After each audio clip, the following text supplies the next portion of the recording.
talking about. Some of the people's names you're not going to know, but it's all part of this entire story. So you can call this Hogdaddy's story time right now. In 1995, I was trading futures in the Board of Trade in Chicago. And I traded with a friend of mine. His name was Steve Newcomer. And his wife's name was Donna Newcomer. And Donna Newcomer and Steve Newcomer came down here for the very first Hogrock and helped cook and run the whole show from the very top of 97. That's how good of friends we were. All right? Now here's why I brought up Donna and Steve Newcomer. Donna worked at JCPenney in Elkhart, Indiana. And I would go see Donna and Steve all the time, and Donna kept saying, this goes back to probably 92. For 3 years, she said, I've got somebody I want you to meet. And I said, no, I've already been married twice, I've been divorced twice, I want to be single. 3 years she kept promoting this because they worked together at JCPenney. And I finally caved in December of 1995 and decided to meet this woman, this girl. Her name was Theresa Weingartz on a blind date.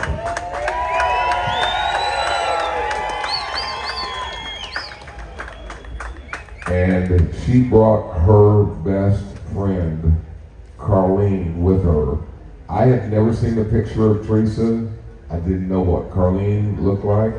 And I was sitting at a table in a hacienda restaurant in Elkhart, Indiana, waiting for these two, well, I thought it was only one girl, and then two girls walk in. And I guess I figured out that they had to be part of this thing, but I didn't know which one was going to be Theresa until they came over to the table. All right, so I can speed this up, but it was definitely a blind date. Well, I think Theresa kicked Carlene underneath the table and told her it was time for her to leave because I figured out who Theresa was. And we stayed at the hacienda after we ate. We shot darts. And we were shooting darts way back in the corner of the hacienda until the wee hours of the evening. And we were shooting darts, and she liked to drink beer, and I loved drinking beer, and we started hitting it off. And then I said, let's play for something. And she said, what do you want to play for? And I said, you wear my chambray shirt, and I'll take your little pink sweater if I lose. Well, she beat me. And I ended up with a pink sweater, and she wore like a size 5, tiny little thing. I was shooting darts with a pink sweater. It was a midriff on me. The sleeves came up to here on me, and it fit about as tight as Lycra.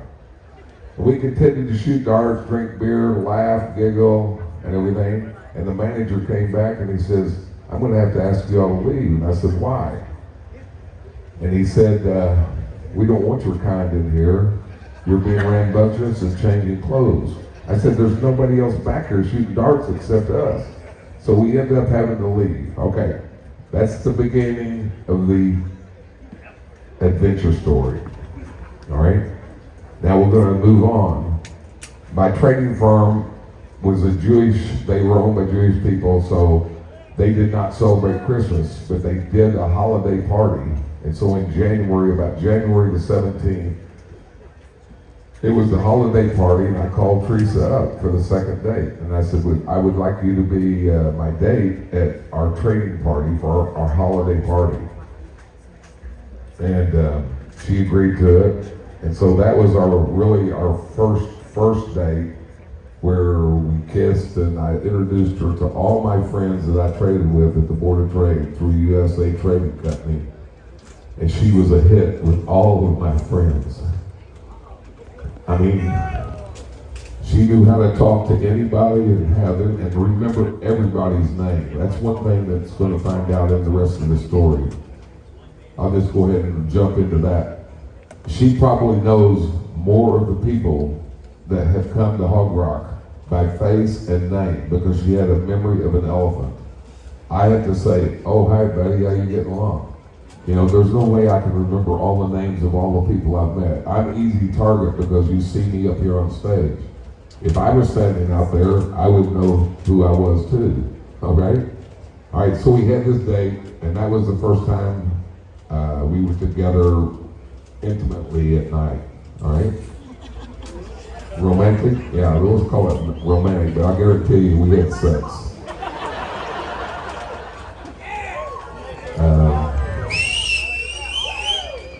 All right, so we dated off and on. She started coming down to Southern Illinois with me on weekends and stuff, and I love it.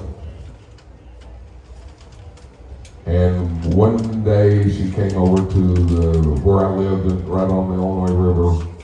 It was an apartment complex right south of the Eisenhower Expressway. And so she drove a little red Saturn, and I rode with her to the Eisenhower, and she turns and I get out, and I reached down and gave her a kiss. And I said, I love you. This is probably in February or March. She said, you weren't going to say that word ever again. And I said, but it came out. And that's when I knew I had found my love of my life. All right?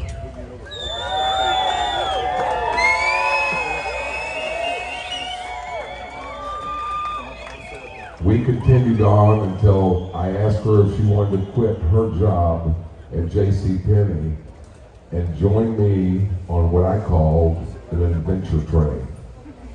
And she said, what's this involve? And I said, it only involves if you want to come along for the ride, you can get off of the train at any stop. It's an imaginary train, but it's an adventure train. And I said, you don't have to answer me right now, because she was going to give up a job being a manager at JCPenney, and I still was going to work. So it wasn't long, I'm going to say probably in June or July of 1996. That actually was probably before, it was probably in May of 96. She came up with her answer, and she said, I think I want to get on that train, but I've got one caveat. Well, what is that caveat? You told me you did not want to get married again, and you told me you didn't want to have any more children, and then my caveat is to you, you have to get a vasectomy.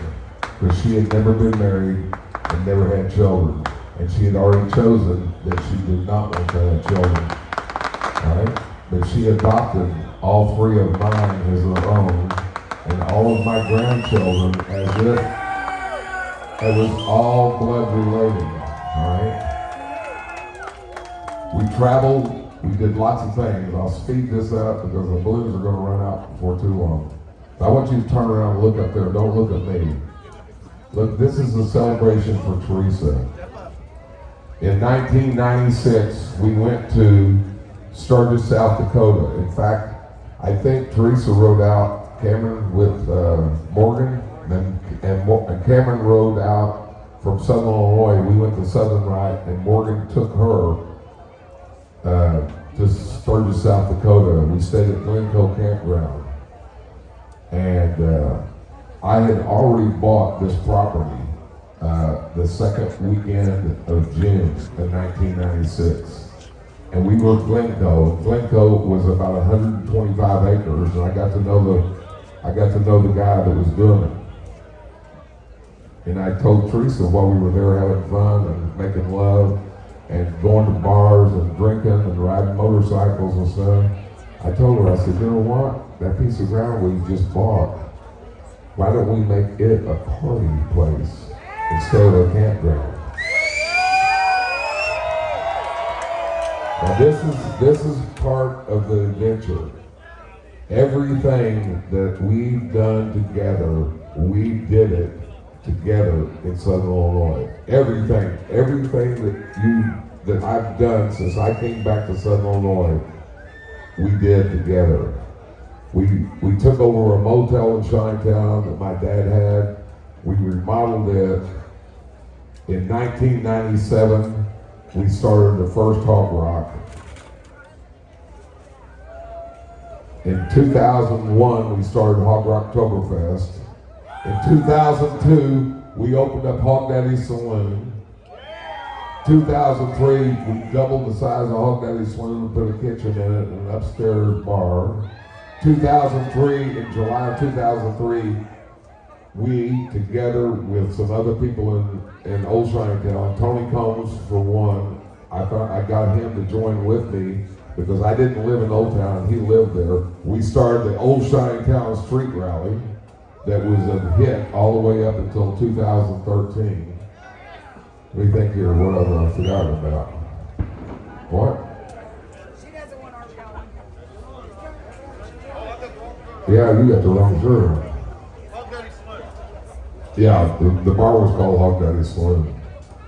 Let's see here, I'm getting off my train of thought here. I think it's time, Tim, I want to play a song. The Tuesday, y'all light the fires right now. The Tuesday that she died on March the 18th, when I got a phone call from her sister, I heard this song when I drove over. And it's by Lady Gaga and Bruno Mars, and the name of the song is Die With a Smile. The only catch is, in this song, it first says, Bruno Mars says, I just woke up from a dream. But what I woke up to on Tuesday morning, found out it was not a dream, all right? But listen to the words. The key things are, if the world will end tomorrow, I want to lie next to you. If the world will end tomorrow, I want to be next to you. Tomorrow is never promised. And this is where I say, I love you. And I don't say, love you, hon, and a quick peck on the cheek. You need to embrace your partner or your love of your life and hold on to them tight and say, I love you. Because tomorrow's never promised, and you can too wake up and that person is gone and it's not a dream. And we all have to suffer this at some point in our life. She probably doesn't know yet that she's not here, but it's only the living who are left with the sorrow of the loss. Think about it. I could croak right now probably, and I wouldn't know that I died here on stage, but you would have witnessed every bit of it. And we're not in control of that. Now look over here. Look over here, going out this way. Can you play that song, Tim, please? Crank it up so they can hear it.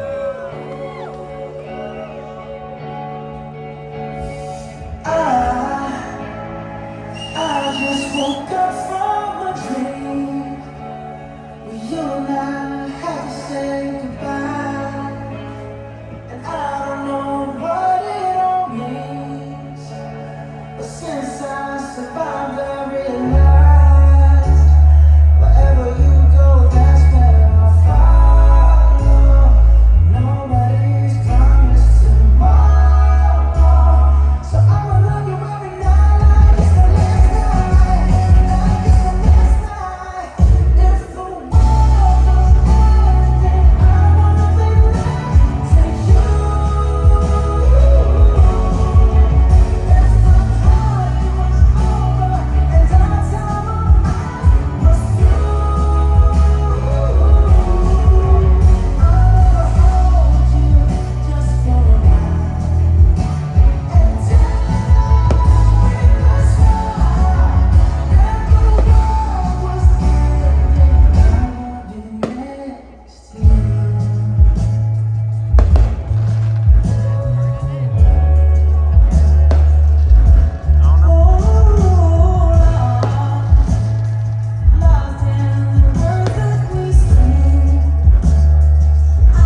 from the adventure story and morph it with the truest love story I've ever known in my life. I also told her when we got on this run, we went to Sturgis 5 years in a row, 96 all the way to the year 2000.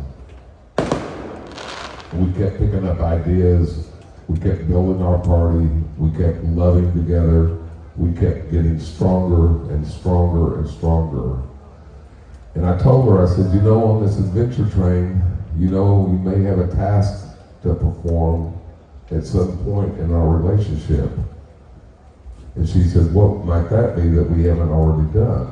And I said, I'm 14 years older than you are, and I'm probably going to get old and decrepit, and you'll probably have to wipe my butt and take care of me. And she said, well, I'm in it for the long haul. And she never got off at a stop. We rode the whole train ride until March the 18th of 2025. And what was ironic that happened in 2004, she found out that she had MS. And it got worse, and then we went through I don't know how many different kinds of injections, and I gave the injections. But the roles got reversed, and it kept getting worse. And like in 2021, she was missing here because she was in the hospital. 2022, she also had to go to the hospital and missed Hogrock, so you didn't get to see her down here. All right? And I took care of her, and I hired people to help her, so she let me do what I needed to do each day at 8 o'clock in the morning. I had people that came and got her out of bed, fed her breakfast, fixed her lunch, and then I was always getting a phone call about 5 o'clock. Where are you? And I said, I'm just leaving Old Shinetown, I'm just pulling in the gate. And when I really realized that this wasn't a dream is when I started coming home. And the loneliest thing you can do is come home to a home that's empty and there's nobody there for you. And you don't get those phone calls anymore. Where are you? I can't call her and ask her where she is. You lose all total communication except via prayer. I hope we got more lanterns. I'm not done talking. Oh my God.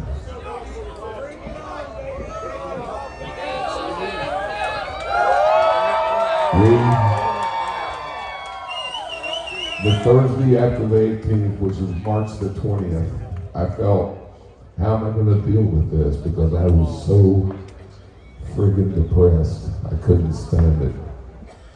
I go into the shower that we used to shower in together. I took the hottest friggin' shower I've ever taken in my life.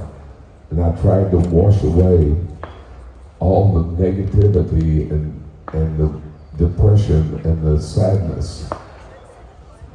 And when I got out of the shower and I got dried off, I was ready to continue the adventure in her honor. Because she would want it to continue on, because she was a vital part of every year and every time we did it for 29 years. Right? And if you haven't figured it out, if we are on our 29th year, Theresa and I just started in January the 1st of 25, our 30th year of just being boyfriend and girlfriend and being so in love that we became like one unit. We thought alike, we dreamed alike, and we brainstormed alike on everything that we came up with, every contest, everything that we do down here.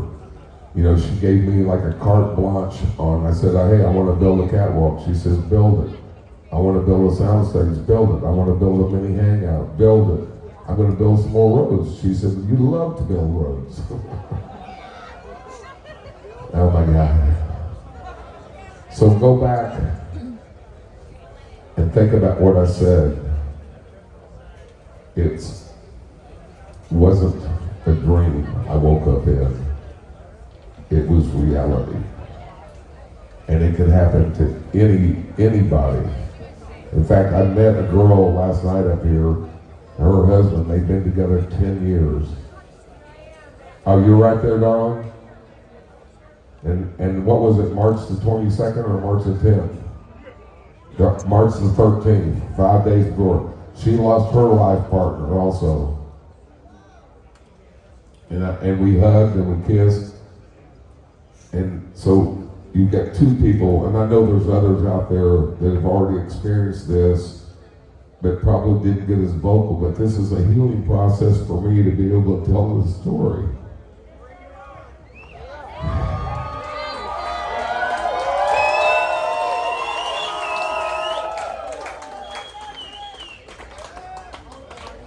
Is it gone? Oh, I thought look, this one got stuck in the tree. It's a good thing it's not October, the tree would be in flames.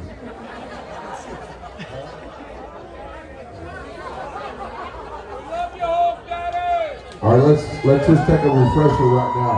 I'm gonna, hey Timbo, the second song. Theresa always had a song that she always played on the jukebox at Hogdaddy Saloon.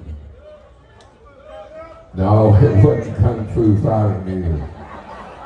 It was by Joan Jett and the Blackhearts. I'm gonna let you figure it out.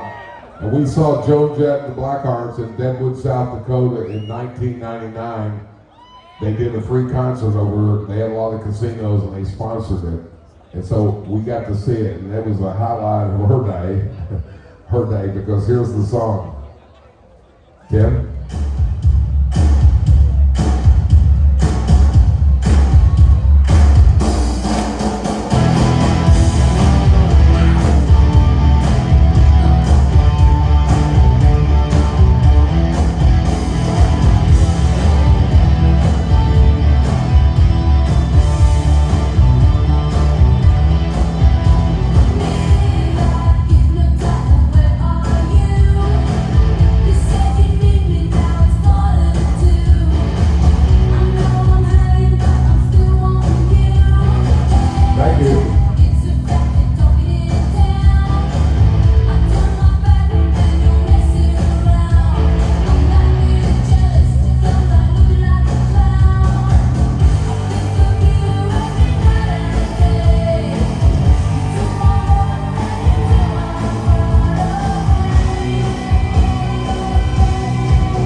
I'm going to introduce some people that are really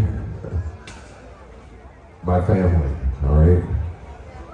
I mean, actually blood related, okay? I've got my daughter's here, my son's here,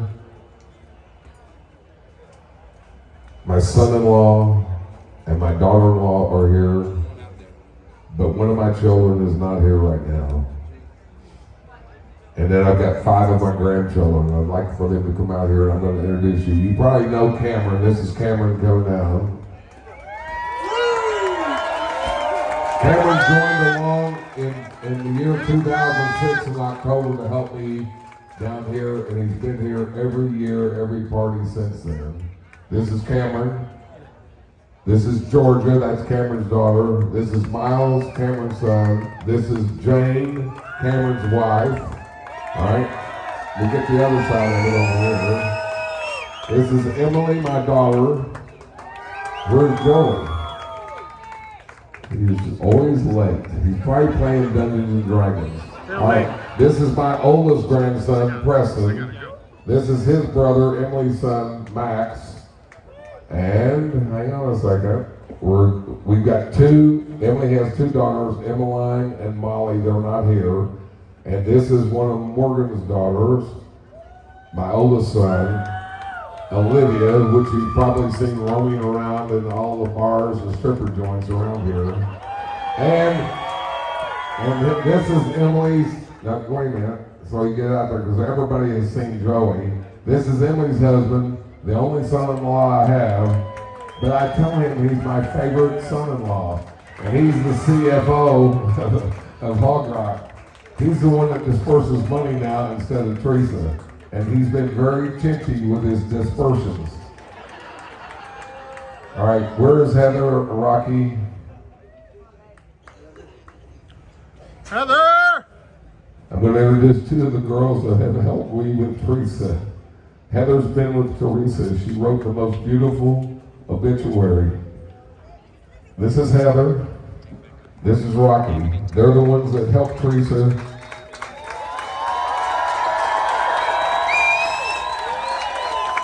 Can you remember verbally, Heather? Heather, can you remember verbally?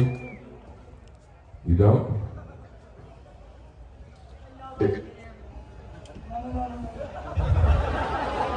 She wrote an obituary, and I wish I had it up here to read to you, because she wrote it from the heart. In her last 3 years, she learned so much from Theresa. She became Theresa's right-hand person. And she learned how to do everything. And yes, that was it, definitely. That brings me to another thing. Well, I'll tell you that story in just a second. I know you get tired of standing there, but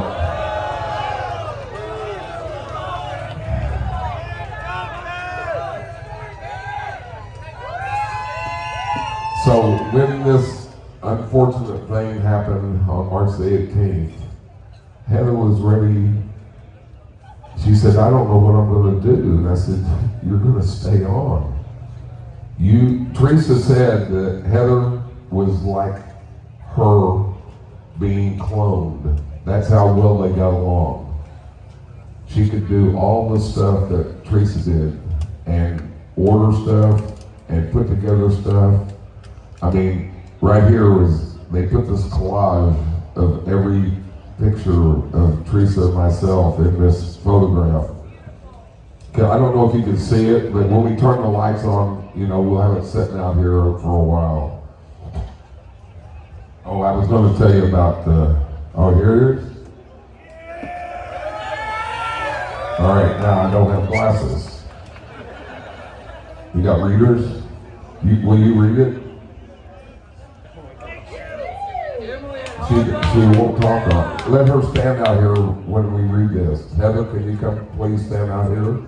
How did you find that so fast? All right, will you read it? Please join us at Foxy Saloon at noon on March 3rd. We will be celebrating the life of a wonderful woman. Theresa lit the world, the whole world up around her. She was a true shining star whose light couldn't be dimmed no matter what life threw at her. She always had a smile on her face. Even today, she looked at peace with this crazy world we lived in. She was always upbeat and ready to take on the world. I will miss her so much, words can't even explain. She made me a better person, just being in her presence. I know she will be missed dearly by all that got to know her. And then he says, please come share your favorite moments. And just like rest in peace, beautiful soul, gone too soon.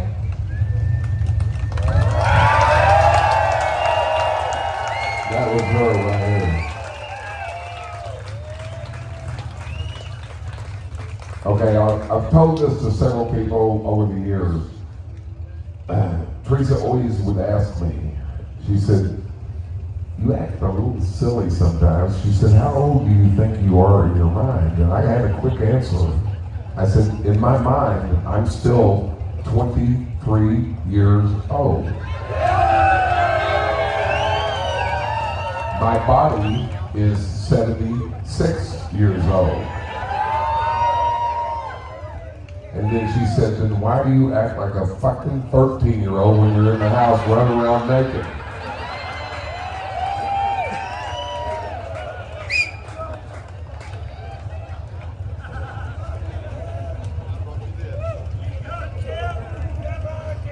Oh, me. All the things that we did. We went to Costa Rica twice. 1997, 2007. I was planning on actually retiring down there. And you notice I have never retired yet. But I just can't tell you, when you really find, yes, I was married once and I would say I love you, and married another time I said I love you. And maybe I said I love you to a girlfriend, maybe just so she'd open her legs up. But when you finally find, you will know it. You would lay your life down for that person. That's what true love is. You would lay in a boiling, molten thing and let her walk over your body so she could escape, all right? So I think it's time. What time is it? 9:07. Well, we got snakes up here, and oh wait, I forgot about that part. So some people are going to wonder why, when I get done talking up here, we're going to do another t-shirt contest. And the reason why is because Theresa would want the show to go on, all right? So somebody might look at it and think, well, how can it be so sad and so somber and everything, and then get up here and start showing movies on the stage? But this is what Hogrock was about, and Theresa was part of Hogrock.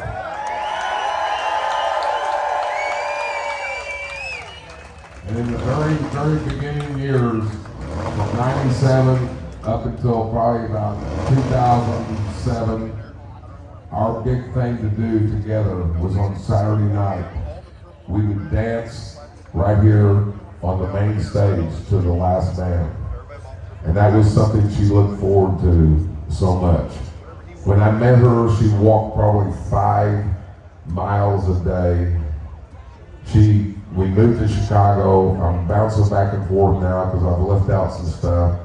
We lived way up on Lakeshore Drive, and she walked all the way to the Board of Trade. She got a job with some traders down there as a trade checker. She was a brilliant mathematician.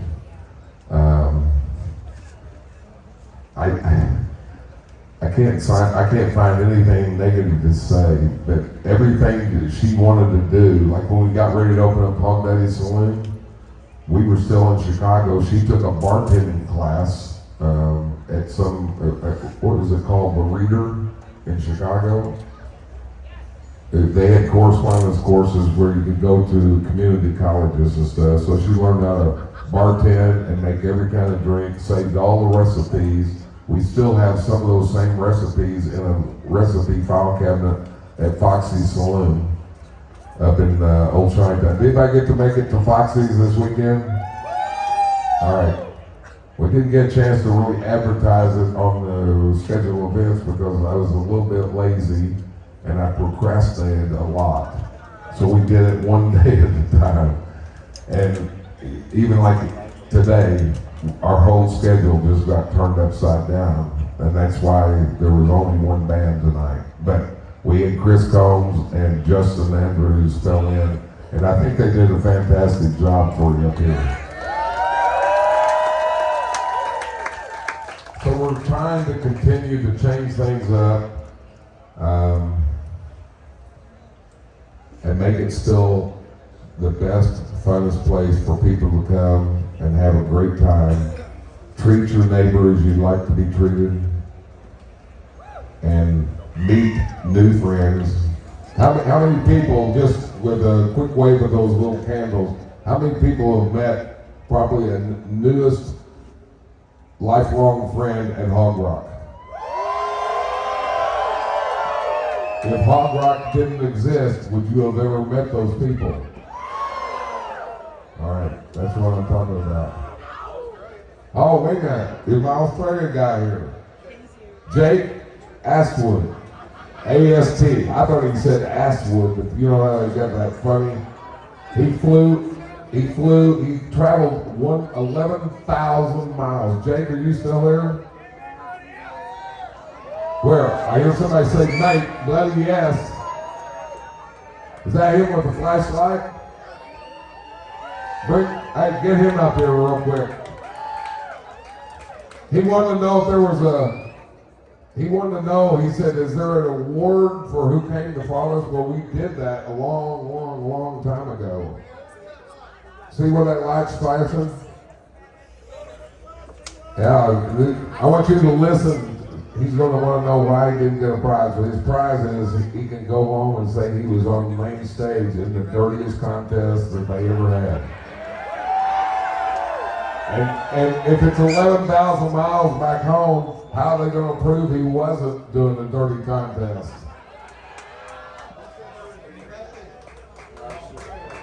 Oh, that's right.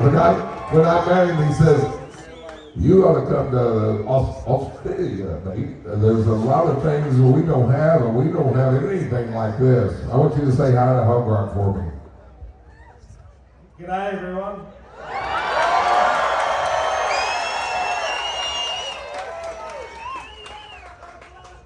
First time to the US. First time to Hogrock. There is nothing like this back home. That's not enough. I've got to shout out to a bloke called Bones. If it wasn't for him, I wouldn't have made it here. He absolutely set me up.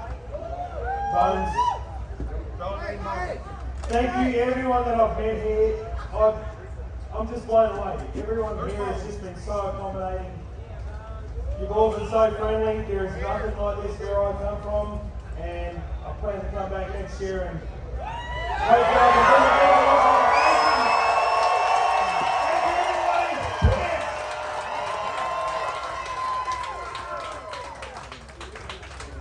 Thank you, Jay. And don't forget, that little big story, you can tell whatever you want, because how are they going to check it out?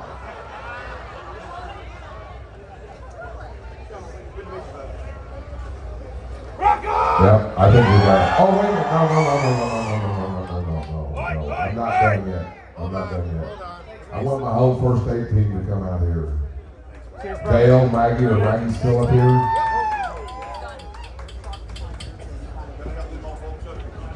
Everybody, you take this out of here now. Hey, Tim, can you turn the LED spot on? Thank you, Dale. I want you to know that this group, and maybe not in its entirety because they have changed a lot of members, Get on up there. Everybody. Dale, you and Maggie are out in front and take this whole crew with you. And don't fall off the stage, Dale. Oh, don't you dare push my Maggie down the. All right. So, oh shit.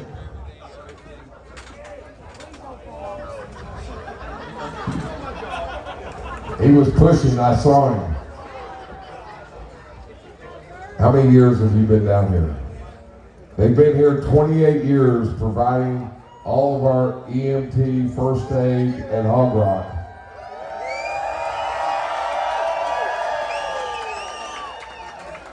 And they've done it all free gratis. I tried to do things for him, and he keeps buckling up on me and saying, no, I'm giving money to have a party in Champaign-Urbana at Christmas time, and I don't know if they ever got together. I think Dale went to the casino and gambled it all away. Because I never heard anybody say that food was really good. But this year, I built them a first aid cabin.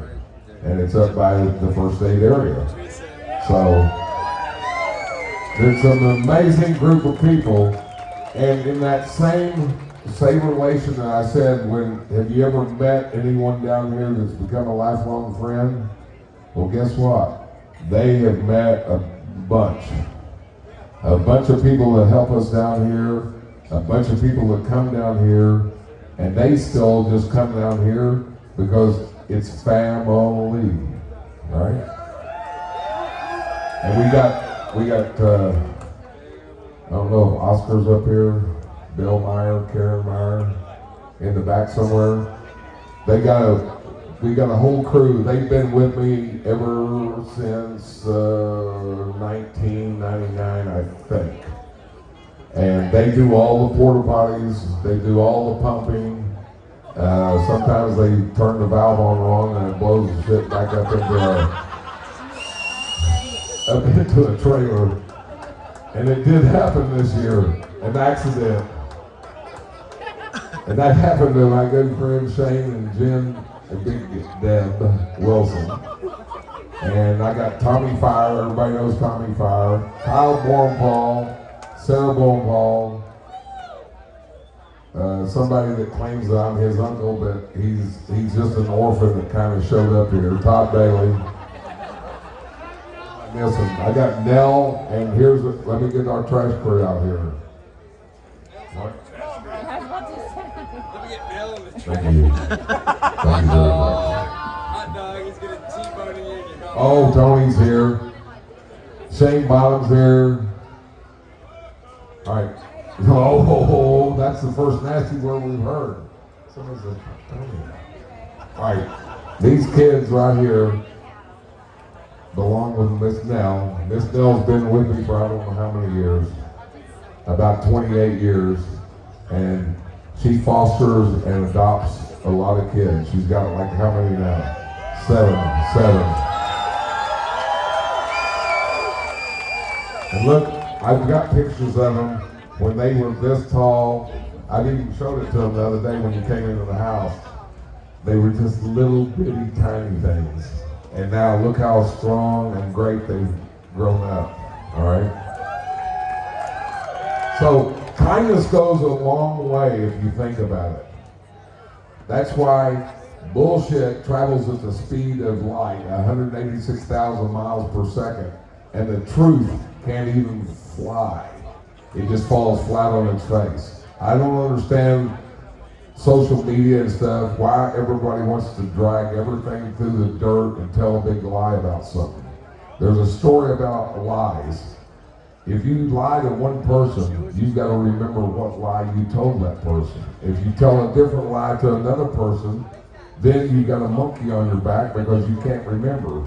But if you tell the same truthful story every time, you don't have to have a memory. You hear me? But with me, I may forget that I've told you that story, and you may have to listen to the same truthful story 15 fucking times.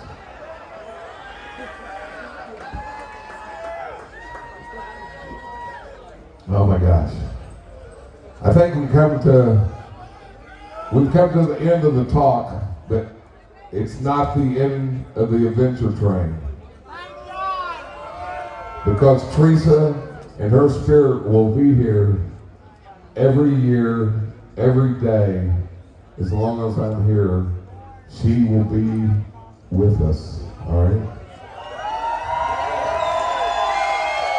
I only wish I could pray and she could really float down from heaven and spread her wings while the party's going on.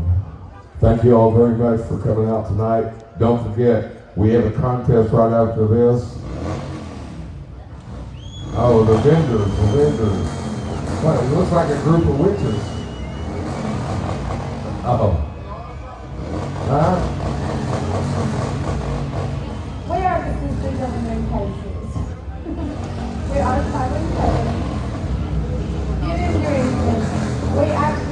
We are all vendors, and earlier today we had presented Hogdaddy with a card from all of the vendors. But we personally brought something up here, and we wanted to read something to you from our circle.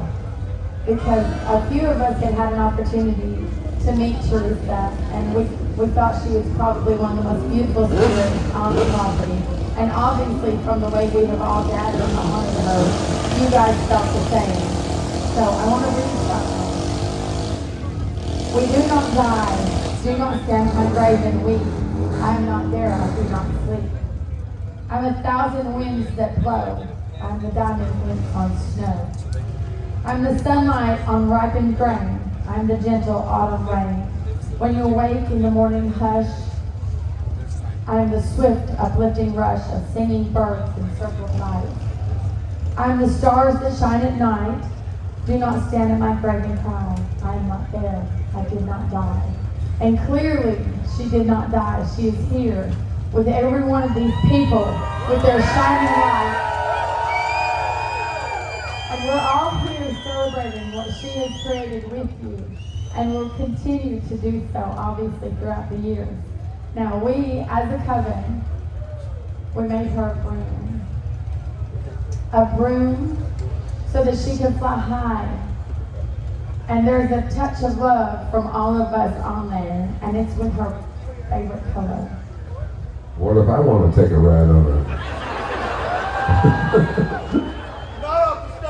Yeah, I know it's been blessed. I guarantee you it works.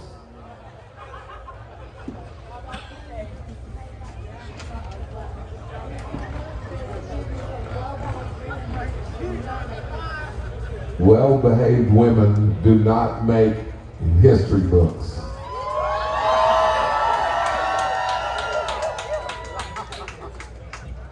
Thank you. Hello. Thank you.